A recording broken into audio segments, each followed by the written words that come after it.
You'll be doing things you don't like doing in order to go on living, that is, to go on doing things you don't like doing, which is stupid.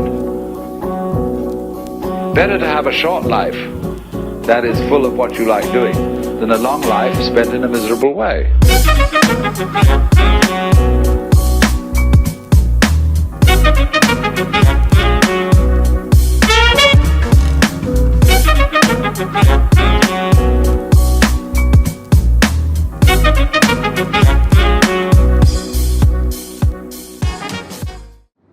Hello guys, and welcome to my channel. Today I'm so happy because we are moving the quad workshop to my terrace here in Valencia with this beautiful scenery. And what we are going to do today is a battery mod for our goggles for the Fat Sharks. Instead of having their capacity, the one that they offer, we will be creating a lithium-ion pack, a 2-cell pack, 7.4 volts and 300 milliamps per hour. Hopefully that's going to last longer, almost double the time than the regular Fat Shark battery. And let me show you the materials. Okay, so here we have the typical Fat Shark battery pack, which comes with your set of goggles, and it is a 1800 milliamps battery pack, which lasts for a couple of flights, and it also has this handy LED indicator for the capacity of the battery. In the background you have my dog looking for some playing, but I'm sorry, no, we cannot play today. So these are the basic materials that we are going to use. Here we have the pair of lithium-ion cells. We have a DC male connector. These are the cells. These are from Philips, and they perform pretty well. I have used them in the past for the Taranis QX7 battery that I created, and I'm going to use the same batteries this time. These are 300 milliamps per hour, 3.7 volts. So next, this is a female DC connector that I'm going to use in order to be able to charge the battery on my regular hobby charger. This is the balance lead, 2-cell balance lead, and finally what we have here is the handy LED indicator that I got from Mango. Let's see how it works. You are supposed to just plug the negative and positive pads into the output pads of your battery, and that's also. I hope it's easy and it works, and we have a decent pack at the end. Now let me show you the plan. Okay, this is the basic schematic that we will follow. These are the two lithium-ion battery cells connected to the DC plug on the positive and negative. Okay, because we are connecting the batteries in series in order to get twice the voltage of each cell, and we end up having a 7.4 volts battery, which is going to have the same capacity as the individual cells if you connect them in series. In case you connect them in parallel, then you are going to obtain a battery that has the same nominal voltage of each of the cells. It will be 3.7, but it will have double the capacity instead, so it will be 600 milliamps per hour. And this is the LED charge indicator, which has 4 LED lights, and it indicates something like 25, 50, 75 and 100% full. In order to be able to balance the cells together, you need to put the positive wire on the balance plug to the positive end of the series battery pack, the negative to the negative, and then the middle wire is going to go through the two batteries into the wire that is joining the negative and positive in the other side, because the first and the middle wires you have positive and negative of one cell, and using the middle and right wires you have the positive and negative of the second cell, so you can balance them. So that's the theory, and we are moving to the tools now. The first tool that you need is the soldering iron. In this case I'm using a JVC one.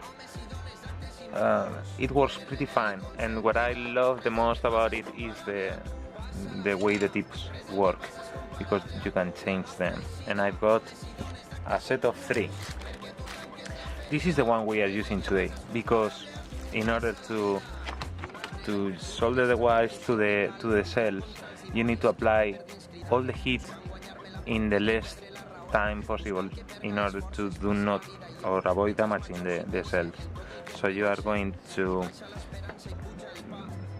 do the soldering like in and out quickly, pim pam. So that's why you require a wide tip, and the reason why wide tips are better for this job is because the heat surface, it is unplugged, I can touch it now. The heating surface is wider, and it translates into more heat applied and not only implies more heat, but also implies a better recovery, which means that whenever you are soldering, the tip is going to exchange temperature with whatever you are soldering in, and the tip temperature is going to drop, and sometimes it is a significant drop. For instance, it is a significant drop if you are using a tip like this, which is 0.5 millimeter. Soldering, the one you prefer. Some flux, I'm using paste flux because I find it easy to put a reasonable amount into whatever I need to solder together.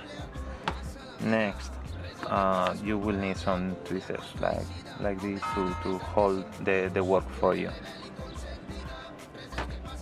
What else? I used a quick handy multimeter in order to check the polarity of the DC plugs, and the outside is negative and the inside is positive, and also the white Y is the negative.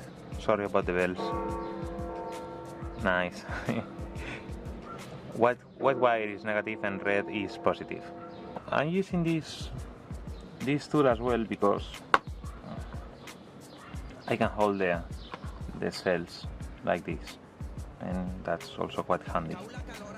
And right now they hold themselves quite well, but at the moment you solder a wire in one of the poles, then they start doing like this, whoa, whoa, whoa, and it is quite hard to work with them, and that's why we are using some electrical tape to hold the cells together. Once you have the two of them sticking to one another, then you can use again this tool to hold the work like that, because they will hold themselves, and that's pretty handy. And what else do we need? The flux is already covered. I think that's all. So let's move on. First step is to pre-time the batteries, and this is going to be probably the only step that I cover live, because the video is going to get boring if I cover all the steps on real time. So you can use anything to apply the flux through the surface you are going to work with. So put a good amount of flux in the surface, because the flux mainly helps spreading the heat, and that's what we need. We need the heat to spread across these metal parts in the batteries quickly, and we will put a decent amount of solder in them. Be really careful if you are doing this at home, because you can damage the batteries and they can overheat and probably, or maybe cause a fire, which I hope that you don't see in this video. Okay, looks like we are ready. Always keep your tip plenty of. It needs to look shiny. It always needs to look shiny. So I do this usually. If it's shiny, you can work with it. I'm not sure you can see it. By the way, I'm no expert. This is the way I've learned, and I'm sharing it with you guys, but do this on your own responsibility. So remember, you need to be quick. So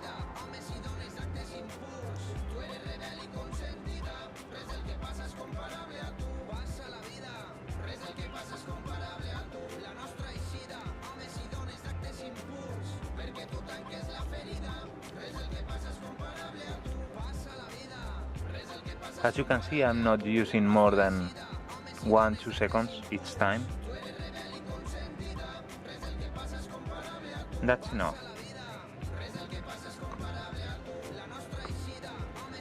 Check the cell temperature, and it's already a bit hot in here, just some degrees. No, not hot, not worryingly hot. But beware, this is the most critical part of this job, okay? So let's go with the next one. Sorry, let me center this camera. So apply heat for a couple of seconds and then go in, leave. And that's it.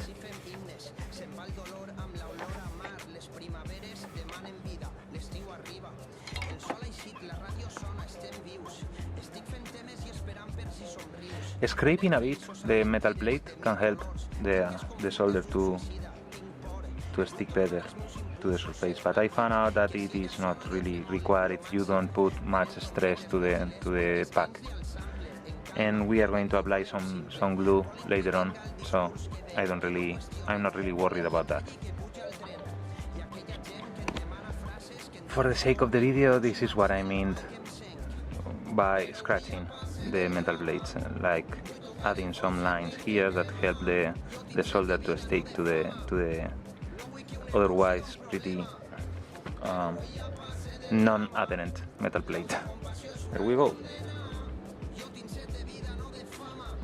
Okay, that might be enough.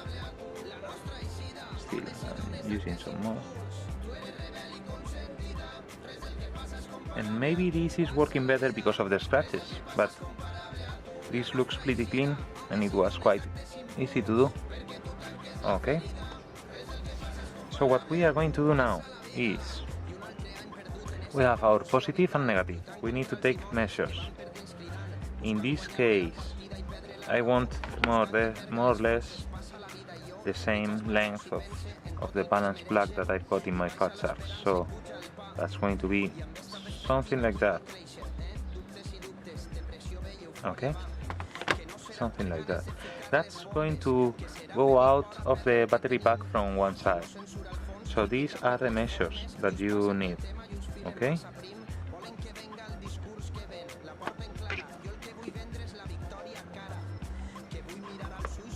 So positive and negative, whatever. I'm going to leave it out from the positive side. So this is going to be the short end. Okay. This is going to be, remember, the middle wire is another story. This is going to be the long end. So we are cutting them like that.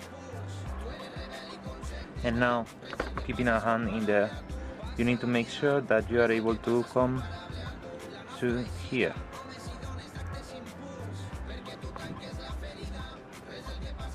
Okay, that's what we need. And now, what I'm going to be doing now is soldering the balance plug to the cells. So see you in a moment when I'm done, and we will review any issues that I might find out. Balance wire is done, so positive to positive, negative, and if you remember the diagram, well, we can actually use any of the two poles because this wire is supposed to be on the linkage between the positive and negative from each of the cells. And now the output wire or output plug. Remember white is negative, so that's the long wire. Red is positive, that's the short one, so right there. And probably, let me check, over here. And now some soldering. I'm having issues with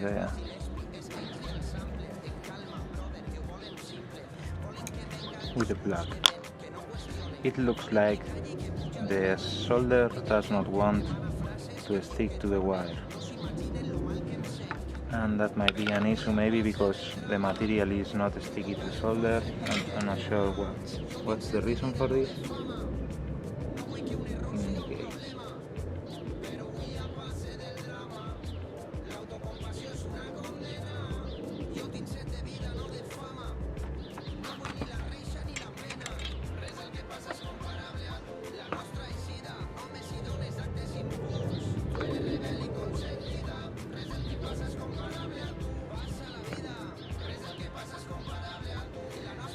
we will now go deep with it and see if this solves our issues.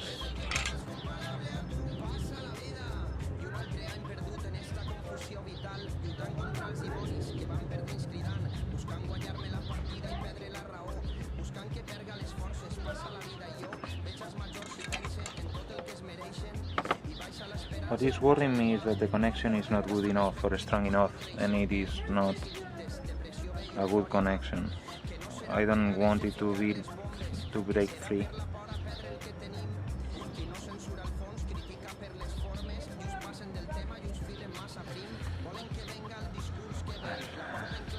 We will apply some glue, definitely.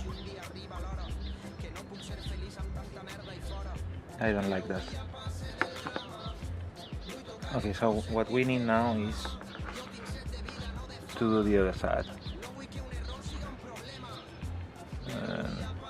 That's long enough.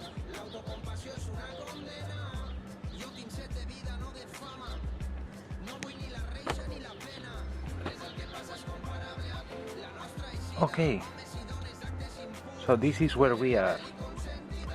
I did put some red and black wires into the LED indicator, and I joined them together with the positive part of things and the negative part of things, and it is glowing on the lowest one. Let me show it to you again. You see? And if we use the multimeter, can you see the screen? Yes. You can see that right now the voltage is quite low at 0.09, 7.09. So I think that's correct. We will check again after a full charge of the battery. So this is it basically. Well, actually, right now that we are having the multimeter out, what we can test is if everything is correct. So let me put the multimeter screen where you can see it. Right there, okay. And now the pack. And let's check the DC connector. Okay. Just a moment. Right there, okay. Can you see it? Yes, you can. So positive is inside, negative is outside, and we are having 7 point. Yes, that's because I'm not. Yeah, full voltage. So the DC plug works perfectly fine. And now for the balance plug, you can do the far ends, and then you will see the same voltage. Sorry, I failed to stick it to the part correctly, but if you put it on the far ends, you can see the full voltage. If you put it in the middle, you can see one cell is at 354 and the other cell is at 354 as well, but they are brand new, so that's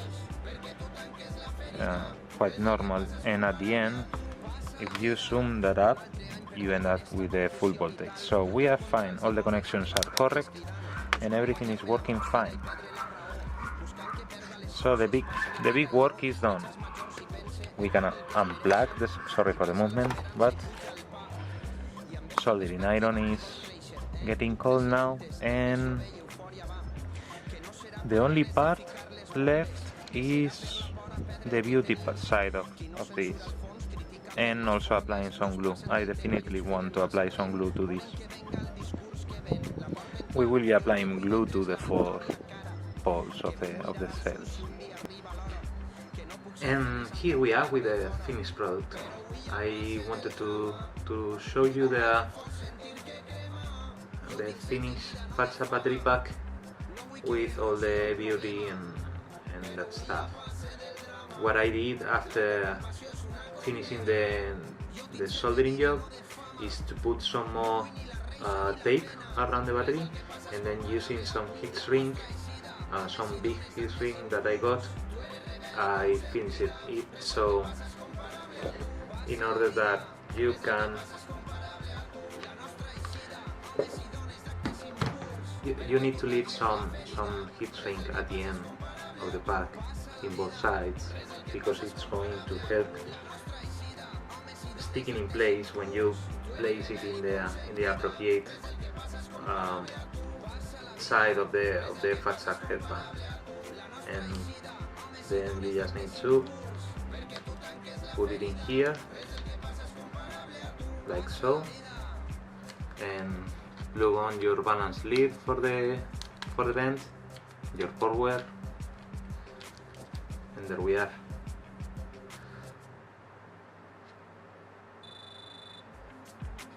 We are working, and the nice little feature that I included was there LED lights, so you know at any time if you will be able to fly or not when you pick up the goggles, because there's probably nothing worse than going to the field, having your LiPos charged, and then notice that you don't have battery on your goggles and you cannot fly. So right now we've got the one I've done and the original. As you can see, it is pretty similar in size, and this has more capacity. So I think it is a nice project. You just need to source the appropriate connectors, and you are done. And in order to charge this, what I also did was, this is the regular cable I use in order to charge my XT30 LiPos individually, and what I have done is an extension that has a female XT30 in one side and a female DC, I don't remember the radius, I think it's 5mm DC, that plugs directly into your new pack. It also plugs directly here, but the problem is that you cannot balance with this end, so I usually charge this pack with the micro USB that has for it. So you will just plug your extension, which is pretty long, but it's okay, it works. Then you will plug the red and black here, plug your DC cable, and then your balance lead into the 2S balance port on your regular hobby charger, and then you are ready for charging. So this is quite handy, and the project is done. If you have any doubt, please comment in the video, subscribe if you like, if you feel like it is worth it, and have a nice flying. See you guys.